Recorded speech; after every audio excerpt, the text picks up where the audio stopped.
paper magic will survive like the heat death of the universe, and will... Oh, it's a smuggler's copter. Would you like to crew this? And then it crashes because they don't understand arithmetic. All your cards belong to me. 2 minutes into macing him in the eyeballs, I switched to pepper spray. He's like, it's downright refreshing. And went back to the mace. Magic is dying. I'm done. Selling everything. I might be a hoarder. And yes, I don't have the crayons or glue to explain this to you right now. What, are you gonna die twice? Oil will be worthless before magic cards will. well, okay, Dr. Man. That's Mr. Dr. Professor Jason. Hello, everybody, and welcome back to a very special episode of Brainstorm Brewery. I'm Corbin Hostler, joined by my co-hosts DJ and Jason this week. Welcome in to the show. DJ, Jason, what's been up with you? How's your weekend been? I was in Portland for the Magic Experience Command Fest by Laughing Dragon. It was a solid event. One of the more busy events that I've had this year. That's interesting to hear, right? Because you said Vegas wasn't super busy, right? But then the comparatively, DMXP event, I mean, Vegas was busy, like as an event, but we also had 9 or 10 buyers, so everyone felt a little less busy. It was not a normal Vegas 9 or 10 buyer show. A lot of manpower, but comparatively per capita, I guess Portland was sure. a little busy. Jason, what have you been up to? Did you go deep on Doctor Who this weekend, or are you up to other stuff? I bought 0 Doctor Who. The responsible decision. I probably won't buy any Magic product until Fallout. Oh, although I did buy the game or the end of the world, or is that like yeah. I've been playing a lot of Fallout 4. I'm actually like super excited for that product. Which I hope it's not anybody's Doctor Who where they look at that and they're like, I fucking quit. Because that's kind of how I reacted to Doctor Who. So I love Doctor Who, I bought some of the Wilds of Eldraine new like anime and different art treatments of enchantments I had because they were super cheap. So Mimic enchantments and Jason. That's how they it get might you. it might be getting good to play Magic, but it's not getting good to have Magic cards anymore. That is a good way to put it, I think. Like if everything's cheap, people are happy, but like who is going to get them singles? We're about to find out. Well, I opened up all these Doctor Who collector boosters. I got some cool Surge foils, as they say. How much money did you lose? Well, yeah, an amount, because I don't think the Surge foils look amazing. And nothing seems to be truly chase expensive. Not a lot of value there. At least what it seems like. Remember, the Lord of the Rings ones actually went up in value over the first one. So we'll see. And the Lord of the Rings ones are also the ones getting annihilated in reprints later this year. That is absolutely true. It does seem interesting to me that they stacked. If you just look at large IPs that Magic can cross over with, Doctor Who and Lord of the Rings both seem like slam dunks. It's really interesting that they chose, like, Lord of the Rings was like June, July. It wasn't that long ago. We have that. Then we're off to the next thing. But now we've got Doctor Who sandwiched in, and it's essentially an entire set with so many new cards. And then they're going back to Lord of the Rings for Christmas. Like, could you have not just stretched out Lord of the Rings this year and like made Doctor Who a whole thing on its own, let it breathe? It just feels like you could have got a lot more than the 30 days of hype or whatever you're going to get for Doctor Who between coming off of Lord of the Rings and going back to Lord of the Rings. Yeah, but then Magic won't be in the news. WotC won't be trending every single day like it is on Twitter. That's an interesting. I went to a seminar where they said WotC's got a trend every day, so we either make a terrible mistake or release a new product to stay in the news. We're good at this. This is my 3rd job as the CEO. Never mind. All right. No such thing as bad press. Maybe that's true. Well, here's something that, I don't know, got a lot of bad press. I'm not sure if it actually deserved it or not, but this was the big news of the week. The Play Booster introduction. Once upon a time, people, back in 1993, Richard Garfield created this little game called Magic the Gathering, and the entire product had a revolutionary way of selling it. We would gate cards by rarity, therefore increasing artificial scarcity and demand for those cards, and we're going to sell them in booster packs that are really easy to sell to kids at the checkout counter for a couple of bucks. I think baseball cards did this a little sooner than that, but continue. Yeah, I mean, look, you understood like the idea tying it to a game piece here, whatever. We're gonna give Richard Garfield credit for whatever you want to say Magic brought to the market. Sure.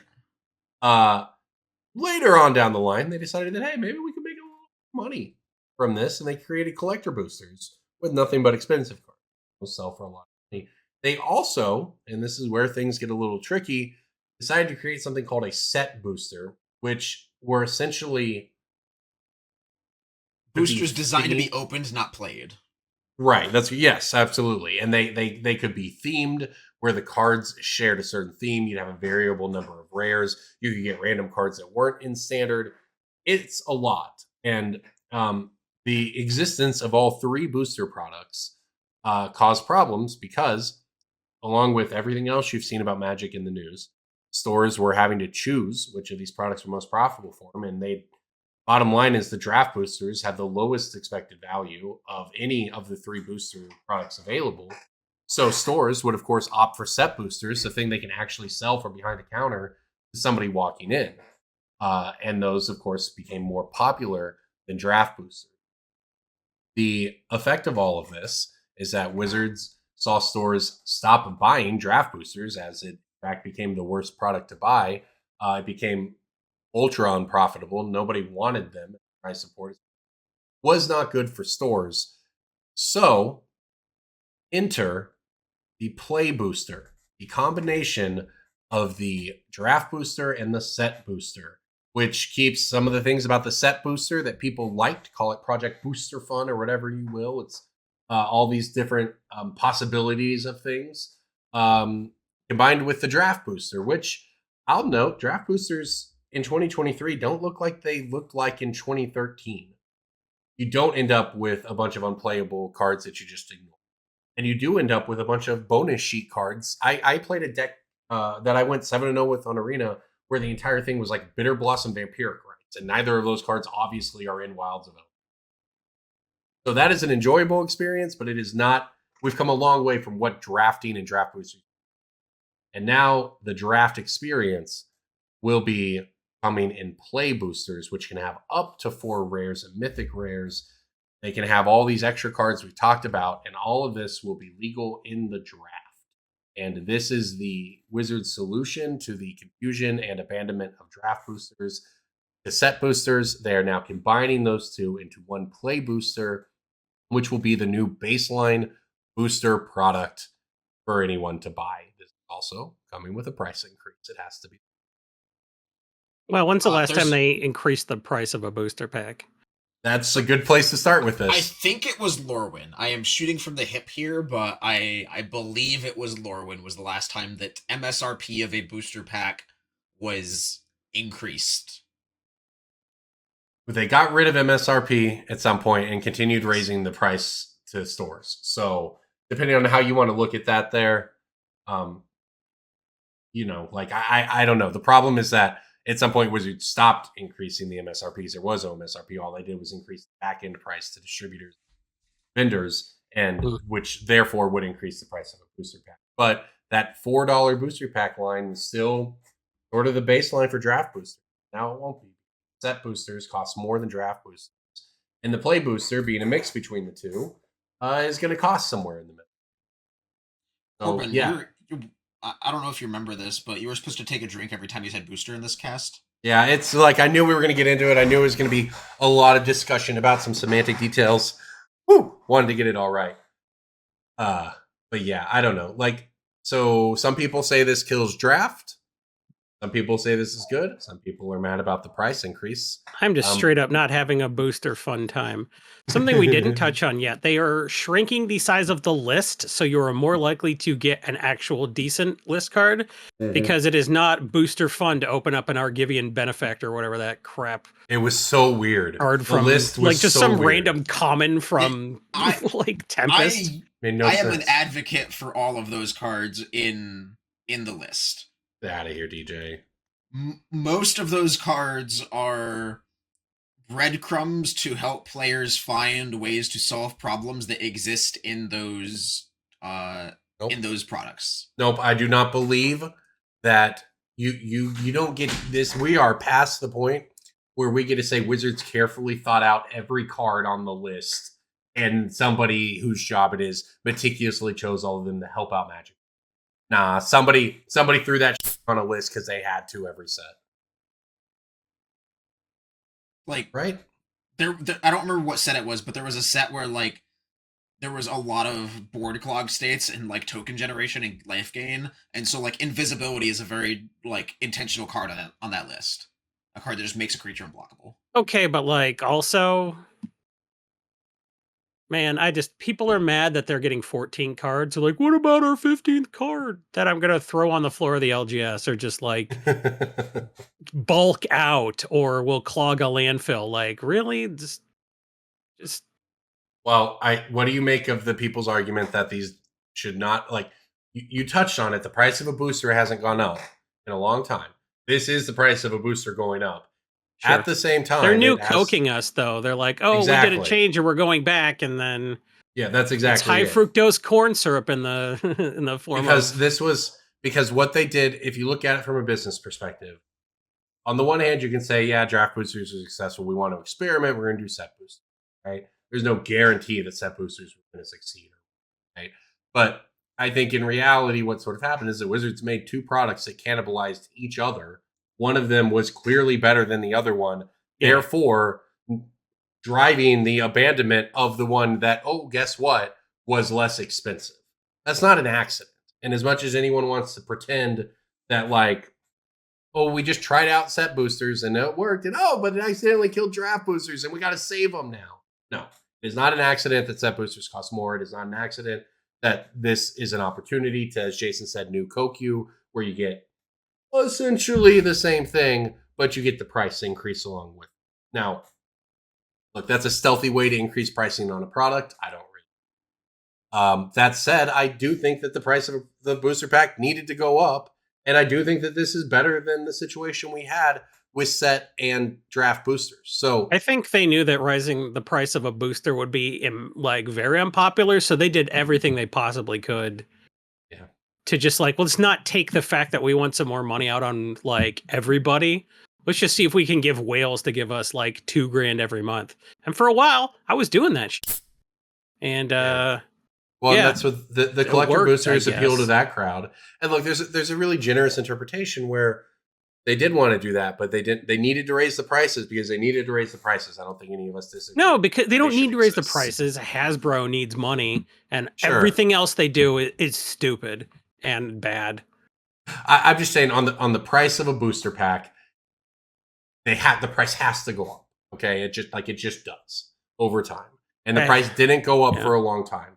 So what they did is they introduced the set boosters, which they can sell at that higher price point and get people onto that without getting the backlash of you're raising the pack price because But they like still offer draft for the boosters. longest time though, I was like, minimum wage should be $15 or $20 an hour, because if you take the original wage and demands. like scale it up for increases in productivity, should be like $20 an hour. People were like, yeah, well, if minimum wage is $20 an hour, cost of a booster pack will go up. And I was like, oh shit, you can't have that. So I started throwing Molotov cocktails at people who were trying to unionize, and for a while it kept the price of a booster down, but I just don't care anymore, so I've stopped. And that was it. Yeah. Jason took a break, and I took a break from holding down the working class. Organizing. You took a break? Did you know that unions gave you that break, Jason? Yeah. What an own. I just think about the triangle shirtwaist fire, and I'm like, they didn't need 2 locks on that door. One would have done it. Speaking of a limited number of survivors, I think that limited is probably fine. I'm not a limited expert myself, but I am acutely aware that we have had, like you said, Bitter Blossom and friends in our booster packs that have been draftable for a long time, even going so far as back as like your Kawanish pre-release getting Soul Ringed on turn 1. Ugh, remember that? Which is great. That is a good experience for almost everybody involved. Anybody to crack a masterpiece, once they got somebody to figure out what the card said, they were pretty happy. I had a mana vault that I used to play turn 1, like drop 3. Oh, Kaladesh. I was thinking Amonkhet. See, I've been out of Magic for too long. My jokes don't even make sense. I might have been too. And so I have heard a lot of feedback from many limited players at the vendor table that this is a positive change for limited. That the increased like March of the Machines is one of the most well-renowned limited sets of all time, and I can hear Cass, like, her spine just tingling at me saying that, because that's what she's said on this cast before, that like the increased variance from the Multiverse Legends set, it is much cooler to build around a Yarok in draft than it is like Bloodline Keeper over and over again, because you get to just diversify your gameplay experience so much, and when it's cultivated right, you get a good gameplay experience that is diverse. You get to battle these cool rares against each other that have some amount of synergy with the set, while not just like, okay, I drafted the set 10 times, I know exactly what I'm supposed to pick now. Right. And that's the thing. I think a lot of the pro level people are looking at it like, this makes the pro tour a lot harder. It's not just who can crunch the set the best and come up with the best pick order list and execute on it. You actually have to be able to adapt on the fly to some extent because of these. And we talked forever about on this show about how could Wizards package a cube experience, right? How could they sell people cube? And they tried. They could sell people cubes. Well, they could. They could sell people cubes by selling people cubes. If you want more reprints and more card prices going down, that is the way to do it. I mean, look, the secret layers are essentially a bunch of cube. Just charge $29,000 for the cube and put full power in there. They charged $1,000 for a booster pack and people didn't like it. Yeah, but this is $29,000 for a cube. You gotta get products for the whales too. Get your money up. The whale cube. Listen, do you want one idiot to pay 29 grand for a cube, or do you want everybody to pay $5 for a booster pack? Well, we just need a martyr. We just need a Midsummer style martyr to like burn at the stake and just put out a pile of money. However they deliver it, it's good for Wizards to capitalize on that experience. And the Multiverse Legends sheet, or going back to the Strixhaven archives or whatever, they did it. Now, I will note personally that I feel like they're getting worse. Just we talked about the list and cards getting thrown on it. I felt like Strixhaven had some kind of unfair stuff, but it's the first time. It had really powerful things, etc. March of the Machine, similarly, was a great format with a lot of bonus sheet cards, but I don't know, it felt a little different. And then this one has a lot of clones in Wilds of Oak. A lot of cards that they're not good in draft. They're somewhat thematic, but they're not booster fun, right? But all of this is Wizards turning the normal rote draft experience of 2002 into something that looks a lot different and plays out a lot different than it used to. And I think that that's a very good thing. So we start talking about play boosters as a continuation of that, where you can get more rares and mythics. We're going to continue to have the bonus thing. They say they're going to print more answers to those bombs at common. The sentence they used in the article that stood out to me was that years that they've been testing to adapt to actual years, which I find interesting given that it's, I don't remember exactly when draft and play boosters and set boosters came out, but Throne of Eldraine was the turning point. So 2019. I'm saying there's also the article mentioned that 2018 was when they started working on this. Okay. So yeah, like DJ said, it's been 5 years since they introduced them. There's a pandemic in there, which really tells me that if you also look at Wizards' incentives to bring back standard in-store play, they are hearing that stores are struggling, and they're struggling to get players into play and to play the current things and to therefore buy the current product, which is something that everyone needs to exist. But I don't know. It's hard to look at data that includes a pandemic right in the middle of it, I guess. But what it says to me is that coming out of the pandemic, they must have really seen set boosters only and stores not touching draft boosters because they couldn't get people to play. It's a chicken or egg situation. So this will hopefully be a step to increasing in-store play again. The flip side of that is you have to talk about the increased costs. It probably pushes drafts from a $15 entry at your store to a $20 entry, which, speaking of things that probably needed their price raised for a long time, the price that most stores charge for drafts is... I think a lot of Magic players tied the price of a draft to the cost of the pack and not the cost of the experience. Like that is what you should be paying Yeah. $10 or $15 for. Yeah, you like, want to have some I booster fun. am playing to sit down at this table and occupy this space and Right, wait for the environment the store you're owner in. to like pass these out and treat me like a person that is consuming product, and like you are not just very doing different. an exchange of goods and services and walking out. You are. That's why like sealed events, sealed GPs. It's like, oh, you're not just paying for the cost of the packs. You are paying $40 to play in this event. Yeah, and that obviously we start talking drafts at local stores. They're giving you the space, the access to the facilities, right? I was very surprised to Well, see that's real. Wizards in the actual article. They added a little paragraph. I don't know if you're nodding along, Oh, but I yeah. don't know if you think you know what I'm going to say. I was very excited. I was very surprised to see them mention a word that I think previously has been kryptonite, and that word is value. Expected value, even. They use the phrase the expected value of a booster went up. Shocked me. Yeah, that is something I mean, I get into the semantics debate all the time of like people on Reddit or Twitter saying like, well, Wizards they know the secondary market exists. And it's like, yes, they do. They just don't publicly acknowledge it. There's a difference. Right. There's a lot of red tape and gambling laws around tying the phrase expected value into a loot crate. And we've seen that with regulation on loot crates in Fortnite and all these other online games, but Magic has tried its best to avert that. And I mean, we've had data articles that are very clearly just written by the legal team of like, this is what you have the chance to get. And we mentioned the insanely complicated was it the Doctor Who collector boosters? Just the absurd or Eldraine, yeah. Somebody on Twitter tried to correct. Yeah, somebody on Twitter like corrected me on something that I didn't know, and then they were like, "It's covered in the Collecting X article," and I was just like, "Yeah, subsection D, paragraph 9." Are you kidding me? Like, and those articles are very clearly written by the legal team in terms of, hey, you have to cover your bases in terms of but no one's going to know like, what you can't they, expect what they anyone can to know get. it. Yeah, I learned that there were rarities to art cards or different levels. You have a chance of getting an art card and then a lower percentage chance of getting a specific kind of art card. That is like, not super new knowledge, nor is it. Nope, it's not. It's not new at all. It was new to me though.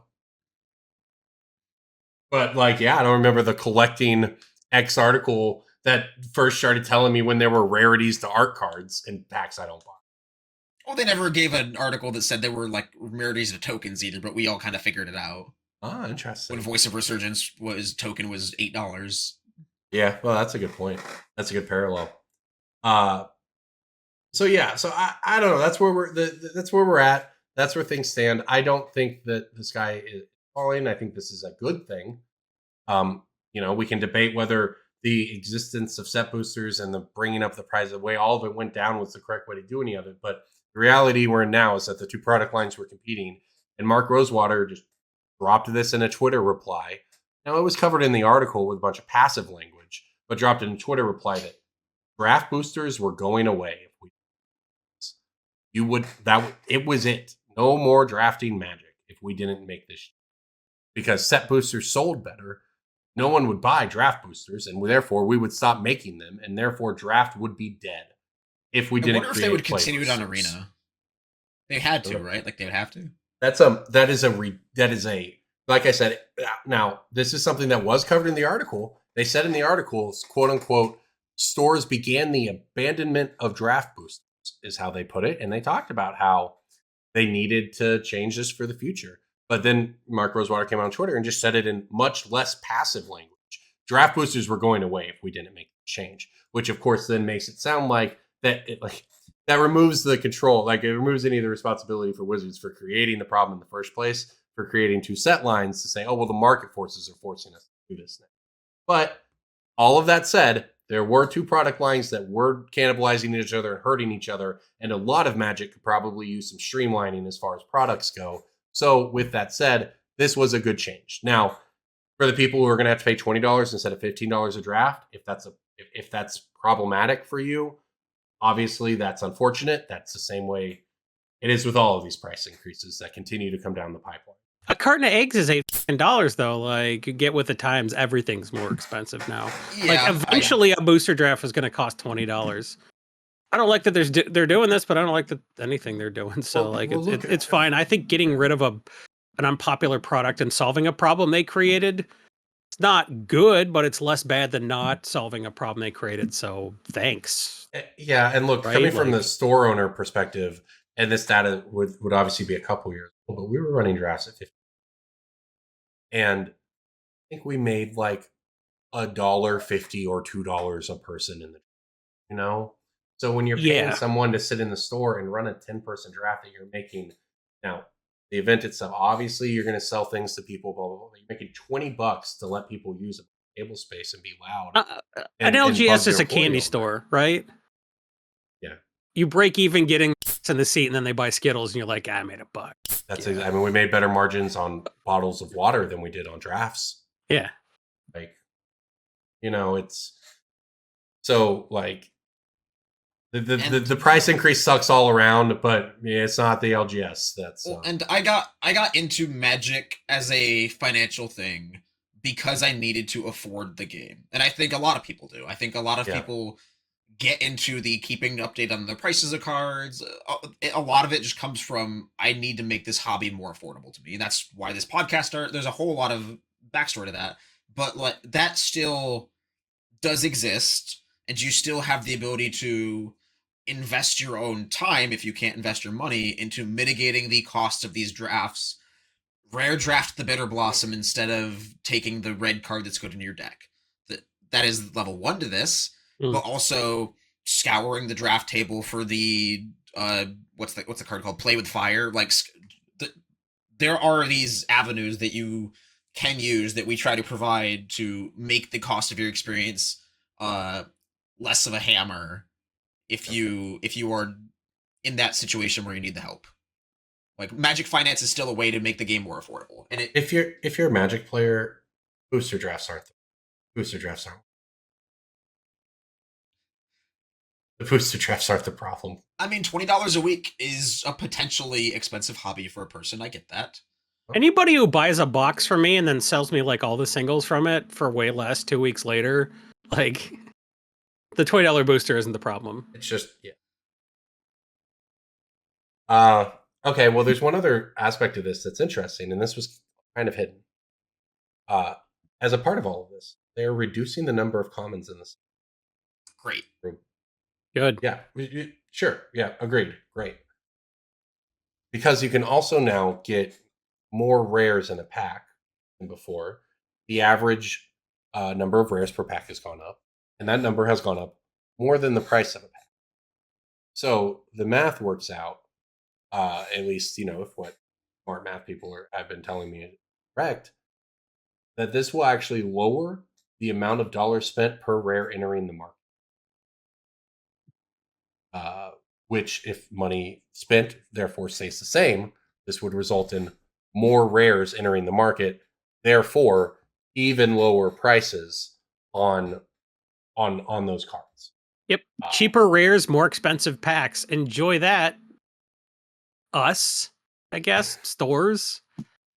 Magic players always ask for cheaper cards. They're like, I want standard to be more affordable, and this is what you get. And I understand that the snap response to that is like, but Shieldred. I get that. I get that there are a couple cards in each set nowadays that are the marquee. This is your Voice of Resurgence. This is your what's the black enchantment? This is your Meat Hook Massacre. This is your lottery ticket for the set. And that is how you subsidize the rest of the set being very cheap. And the intent here, the strategy by Wizards is, okay, you have your 4 Shieldreds now that you traded into at your LGS, or you have your 4 Meat Hook Massacres, or you have your 4 Fable the Mirror Breakers, you have your bread and butter staples that you can use to enter other formats eventually. Until we ban them, because we don't know how to make a card that's expensive enough to sell a bunch of, packs when they're the most rares are 10 cents. The card's got to be good enough, but it can't break standard. So a lot of times you trade for that playset and then they ban it out from under you. That's fun too, right? I do think that was more a problem a couple years ago. They've been pretty good this year. But like even Meat Hook Massacre was banned, it's still a $30-$40 card. Fable didn't drop it at all because that card's insane everywhere. And so like you do have the ability to like get these staples and then spend $1 on your overgrown troll or whatever the whale from Eldraine is. Like you buy all your bulk rares, play your standard deck, and then you sell your bulk chaff later, and you still have your staples for your eternal formats that are your on-ramp in. That's certainly the idea. And with the 3-year standard now, if you did invest into your Shieldreds, you'd probably get to play them for a while. There's also, it must be said that, as we've just discussed, most Magic players don't play Standard. Most Magic players don't play Pioneer. Most Magic players don't know the name of a format that they don't play. And they don't need 4 Shieldred the Apocalypse. What maybe they do need is all those dollar cards in the set that we're going to have even more of now as a result of this change. Now, is that bad for vendors? Is that annoying? Is it suck as a player in that side? Yes. But like they've by distributing the pack in sort of the way the values work out, just when you get the meat hooks and the shield to the $80 standard cards that subsidize the rest of the set for everybody, they're milking their most dedicated customers, the people who are already going to tournaments to engage on that deep level. Those are the people who are then subsidizing that cost for everyone else. And that, I don't know, kind of makes sense to me, right? Like if the goal is to have super cheap cards for the majority of your player base, it has to come from somewhere. And that seems to be what we're getting with this. More of that effect. All right. Well, I think that's probably everything anybody ever wanted to hear about that. Maybe we'll have to never talk about play boosters again. But is there anything either of you want to add before? I got invited to like the presentation where they revealed that. Mm-hmm. And I was never invited to anything like that until I basically said I'm done with Magic. So that felt weird to me. Like, where was this validation when I needed it? So that's my only other comment. It's like, really? Well, shout out to them for doing outreach to content sites before dropping this. That's actually great. Yeah, because everybody forward had thinking on their part. Very well done. They had digital assets for us. We got a good thing right at the second the embargo ended on Commander's Herald. Then we looked, and the WotC official thing had been on Reddit for a half hour, and we're like, okay. Yeah, that's what enough. the 8:15 embargo is all about. Why not 8 o'clock? Yeah. True. So, it was, I don't know. People are going to, but like, I think everyone who bitches is going to bitch for the wrong reasons. And we're going to bitch for the right reasons. It's a good way to look. I think it can both. It's just a difficult situation because it's both true that maybe how we got here we don't like, but current juncture, reality we live in, this is probably a net positive. All right, let's move on to some actual Magic cards instead of just talking about Magic cards. Time for Breaking Bulk. Breaking Bulk time. Breaking Bulk time. Break. Oh, yeah, Breaking Bulk. There's so much good stuff. It's a pick. Breaking Bulk. The end. I have a card I don't know why it's worth money. Ooh, okay. This is a rare from Weatherlight. And it's green. Good thing Jason's here. Arishi? No. Is it the Liege of the Hollows? It's not a good card. Well, neither is Barishi. Weatherlight, you said? No one knows.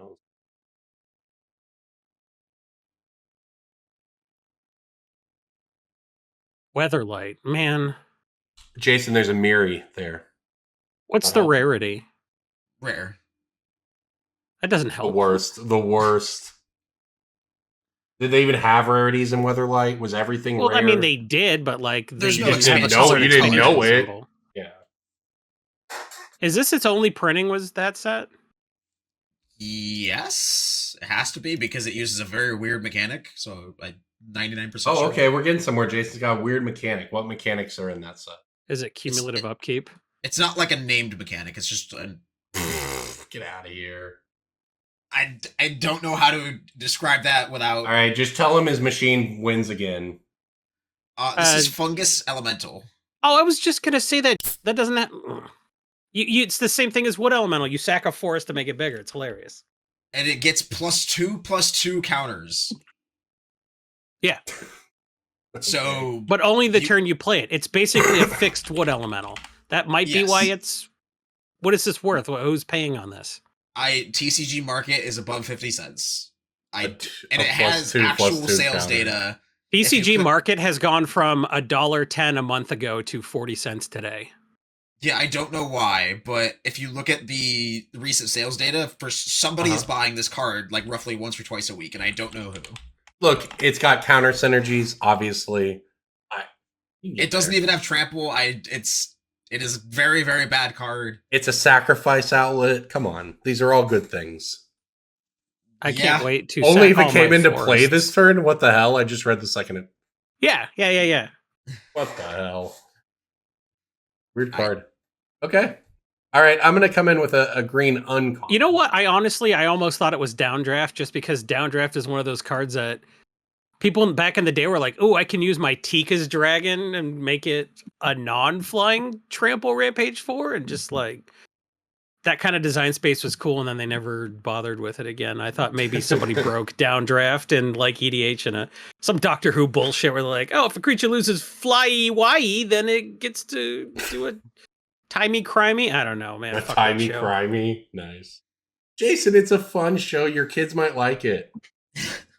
If my kids like it, I'll be disappointed. I would rather watch Peppa Pig than Doctor Who with my children. Corbin, didn't we just record a thing where you told me how nightmarish and sad so some many of of the it, episodes yeah, were? some of them are. Every kids card like you pitched the- to me, you're like, this is the moment when the It's 7-year-old British child gets cancer. television. No. It's What does British that- what television. does that Name mean? another British TV show. Sherlock. You can't do it. Sherlock. Sherlock was on NBC in the 80s. Try Ah, it. fuck you. I did it. Great The British Office. Bake Off, by The the way. Office. The Office was on NBC in the 90s. Yeah. Great British Break Off, okay? No, that's a Netflix show. It is. You see, you're good at this. Sure, it's just a Bake Off. Just- Street? Coronation Street's been on the telly for 55 years, isn't it? British TV sucks every available ass. It's all bad. Or it's made by a transphobe. Like the only good British TV is made by a horrible piece of. So Doctor Who might be the only good British TV show. Thank you. whatever. Doctor Who is great. I don't. And like if you like Doctor Who, DJ and I did a special episode you can check out on the YouTube channel, where we both come in with, I'll just say, different angles of expertise for Doctor Who cards as we looked over some of them. I have a level of expertise about the Doctor Who cards that tells me that one of them, I'll tell you, the 10th Doctor. The 10th Doctor has made quite a few cards from Planar Chaos go up, including this red uncommon. Membrane. That card has nothing to do with Aether time counters, Membrane? The one. Corbin, the 10th Doctor has time counters on it. I It's know called what this card is. I just Ether. can't think of the name. DJ, it's Aether called Membrane, the Ether. slightly better, like, Fury Charm. fog bank? Fury Charm. Not Fury Charm, that's Cobb.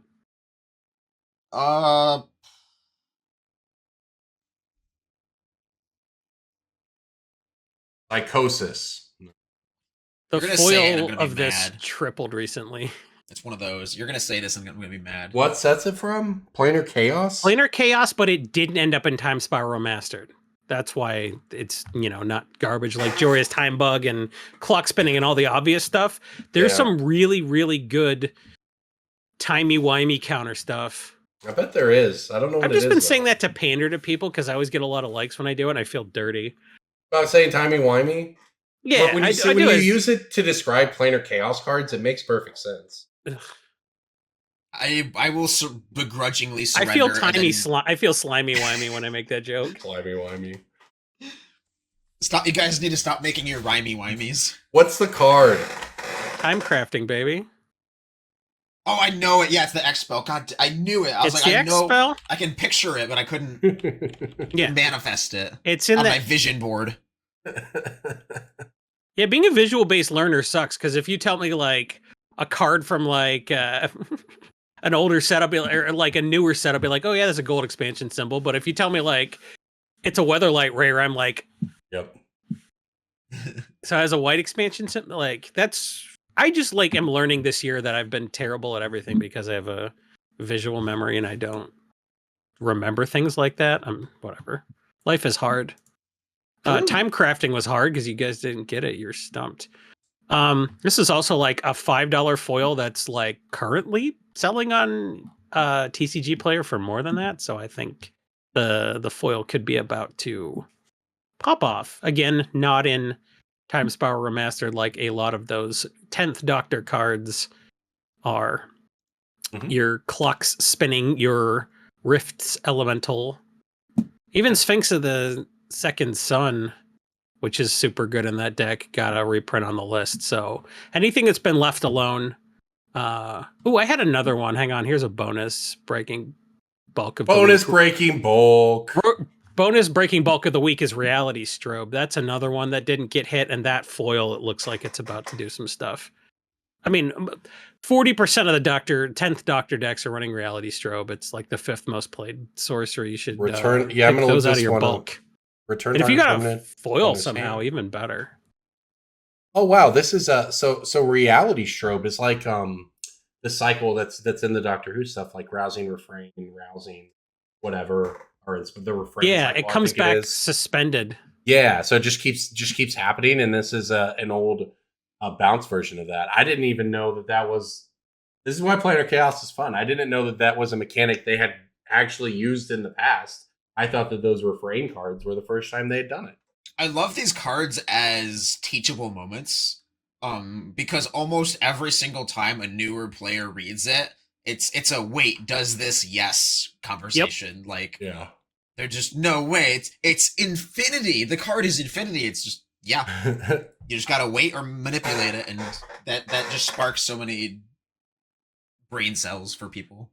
All right, I'm going to touch on the other new product coming out with this one. It's an Ixalan Green Uncommon. Is it a Merfolk? Raging Raptors? Yeah, it's Raging Raptors. Good job, DJ. I didn't think it would be impossible, but it is worth calling out because Raging Raptors is a $75 to $1 uncommon. $75. That is a huge range. Let's do a little timey-wimey going backwards. Raging Raptors is 75 cents to $1 card. No. I heard some guy told me that they were $75, so I don't know what to think. Wait, JJ, just reverse his audio. Oh my! Just play his audio backwards. Use my temporal spanner. Just use the VHS sound effect and just rewind Corbin. Thank you for all of that. Yes. Anyways, pick Raging Raptors out of your bulk. Ixalan's coming back. If it doesn't get hit in a pre-con, it'll be worth a lot. I don't know. Remember that time they announced they were doing a female Doctor Who and everybody lost their shit? Remember that? Fandoms are great. They're just so good. The Rings of Power. Which Brie Larson's the worst. Remember the Lord of the Rings set? All right. Well, let's move on. Let's talk about something a little.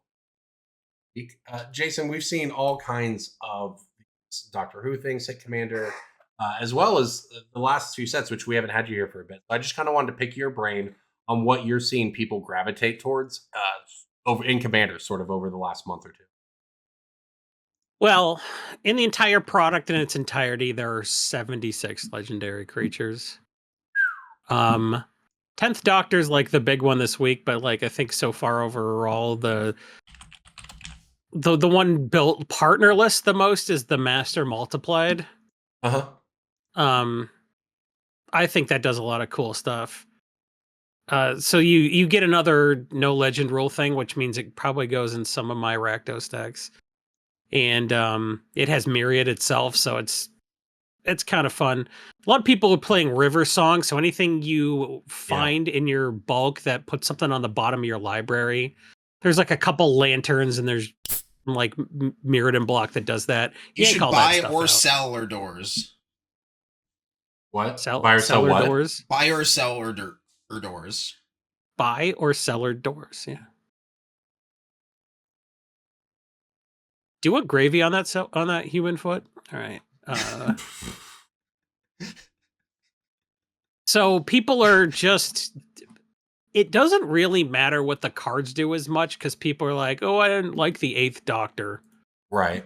so I'm not going to build the Eighth Doctor." And it's just like, all right, That cool. is true. It's not surprising that David Tennant and River Song are among the more popular. So I have a question for both of you. Yes. I know, Jason, you will not be sorting any Doctor Who cards. I understand that. But Corbin, with his newly acquired box of Whovian cards, this question is, I think, is still fun for both of you. So you own, just picture in your mind palace, in your mental TARDIS, that you own one of each Doctor. Do you sort them alphabetically or by Doctor number?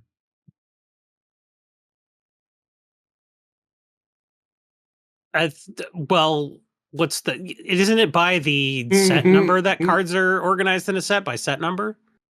So it just works out. Normally, most pull sheets and most inventory systems are set sorted than alphabetical.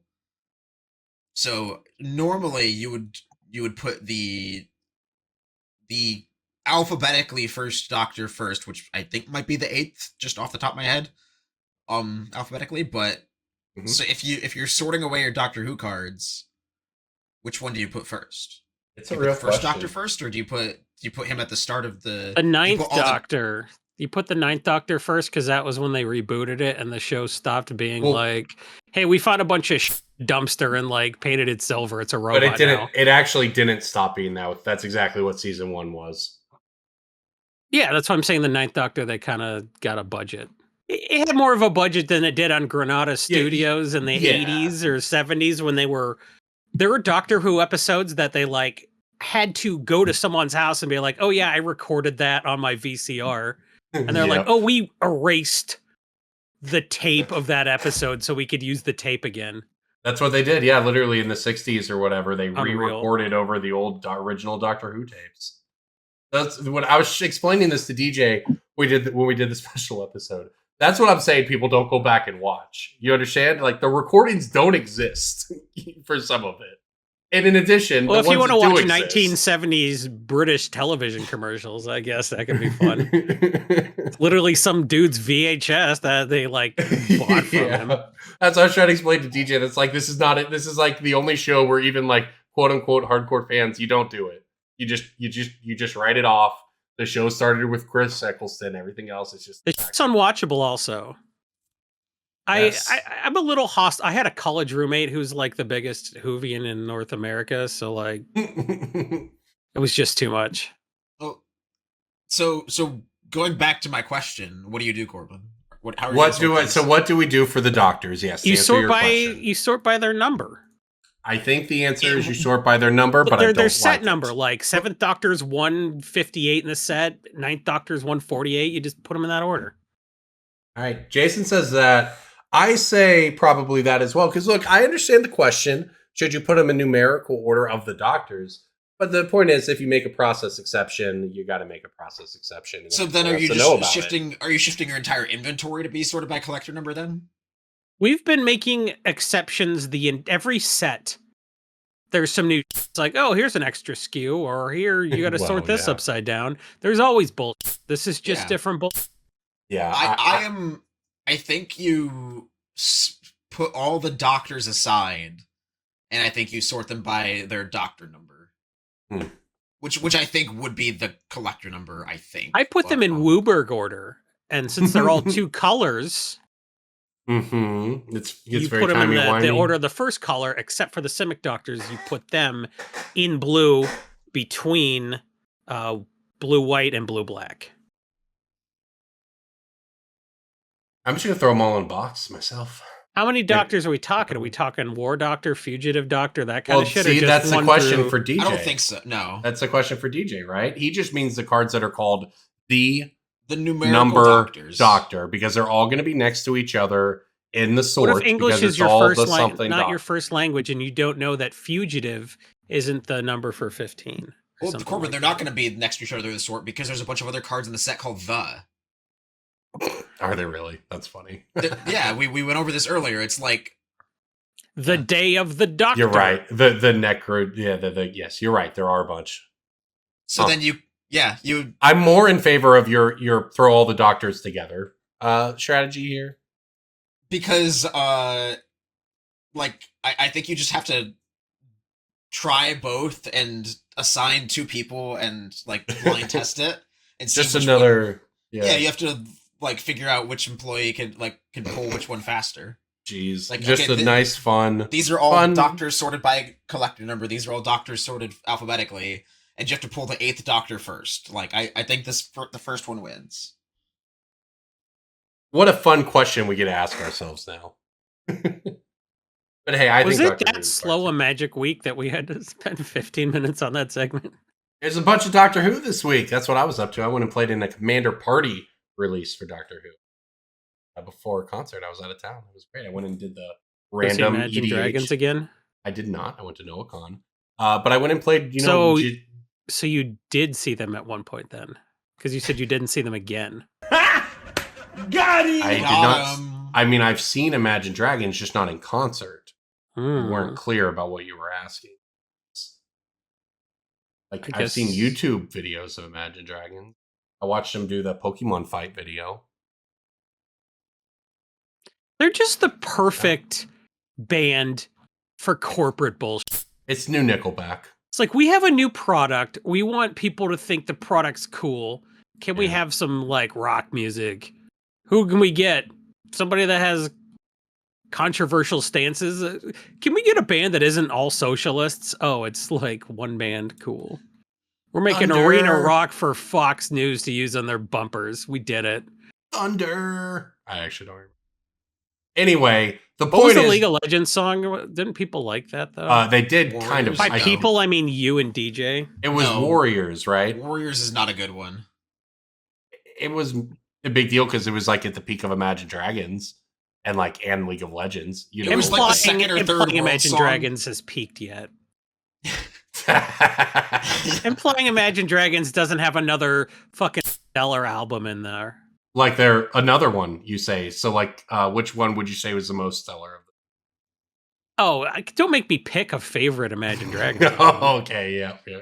I will make you pick from their stellar Like, even albums. naming one would be prejudice Yeah, too- against the others. There's too so many. difficult, There's which one though?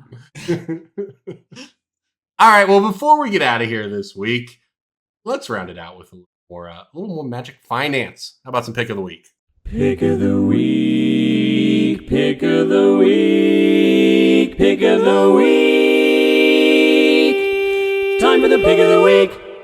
I put mine in the group chat a week ago because I knew I lost wanted mine. to pick it, and past DJ is smarter than present DJ.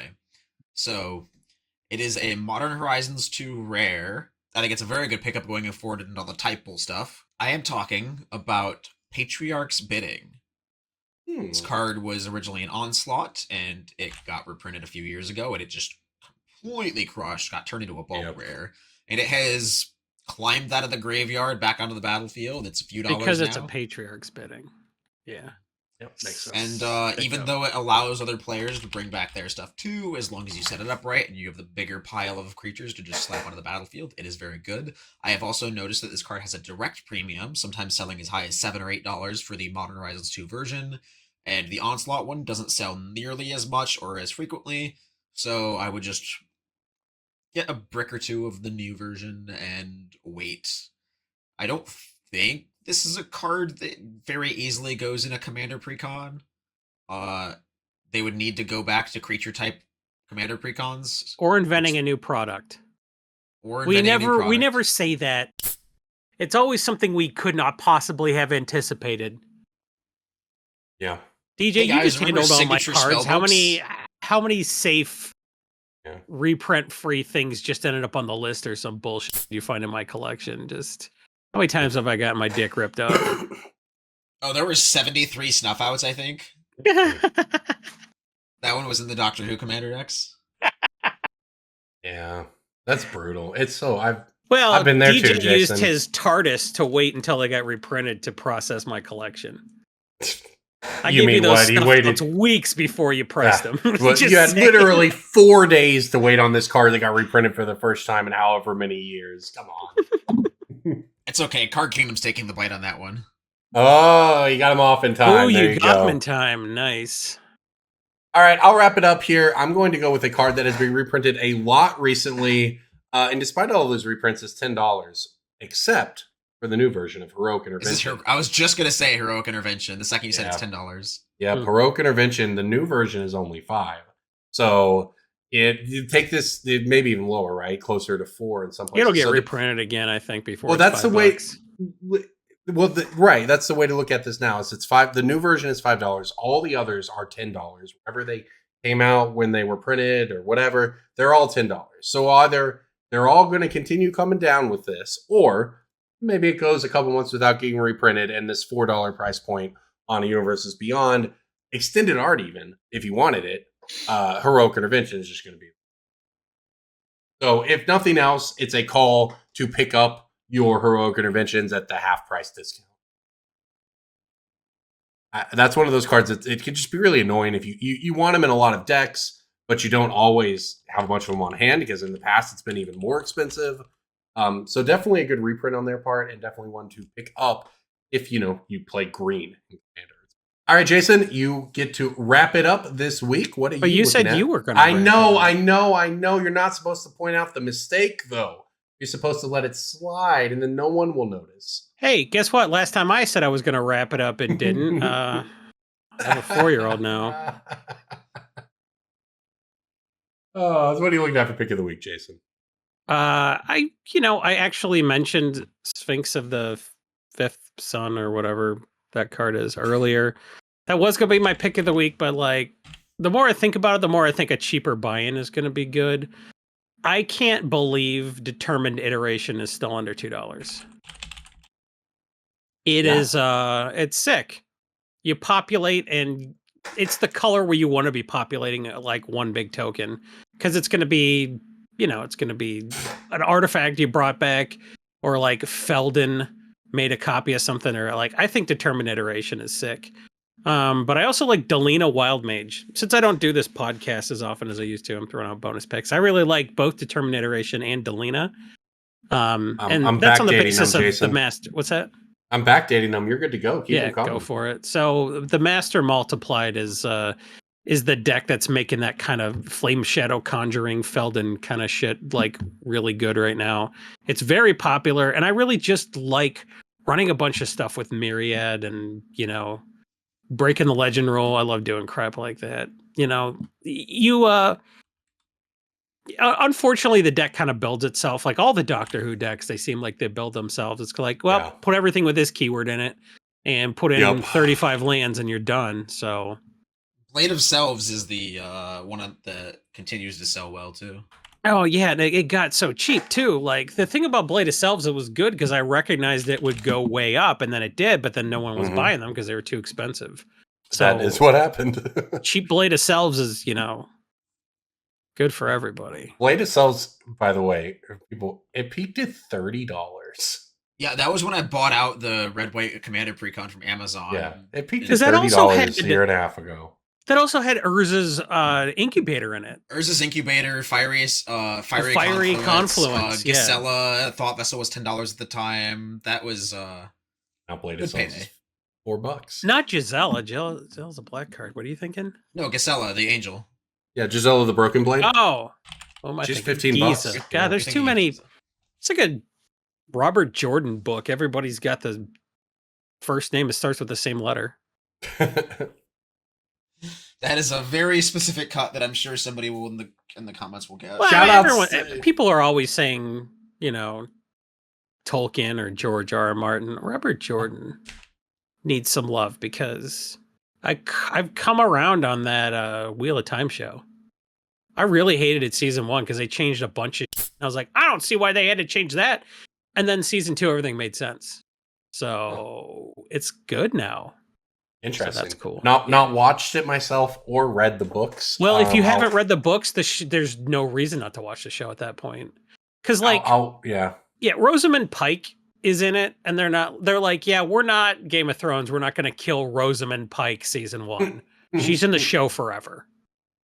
So they changed some stuff, but like honestly, everything they changed was pretty good. I wish they were 12 episode seasons instead of 8, because 8 episodes you can't do. They're like season 3 is book 4 already.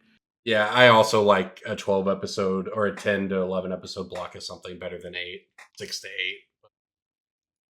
But yeah, like 8 well, with no commercials is like 13 with commercials, I guess, but still. I'll wait for the Secret Lair. Wheel of Time? Yeah, you'll be waiting a while. That's probably coming out with season 3. Unless you do some timey-wimey travel wavel. It's probably the Secret Lair is probably coming out with season 3. They're not going to do Secret Layers of shit I like. It's going to be... That's probably... Secret Lair, Friday Night Lights, get the out of here. What? All right, and I think that wraps it up here for Brainstorm Brewery.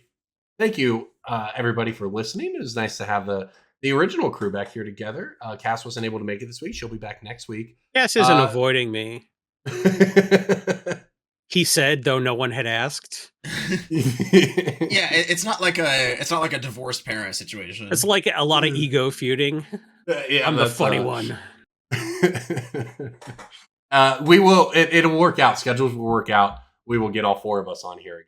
But everybody, thank you so much for listening. We appreciate your support. We appreciate the support from our sponsors, MTG Stocks, as well as Coalesce Apparel and Design. We want you to check out those places and support them. And we thank all of you who support us at patreon.com. Is that what we're doing now? I've missed a few weeks. We're just lumping all the ad reads together. Well, we did this. Did anybody buy a Manscaped trimmer? Is it too late for that? Did you buy a Squatty Potty? Use our code. Thank you, everybody, for listening. This is Brainstorm Brewery. We'll see you next week. We got ghosted by so many brands, guys. What happened?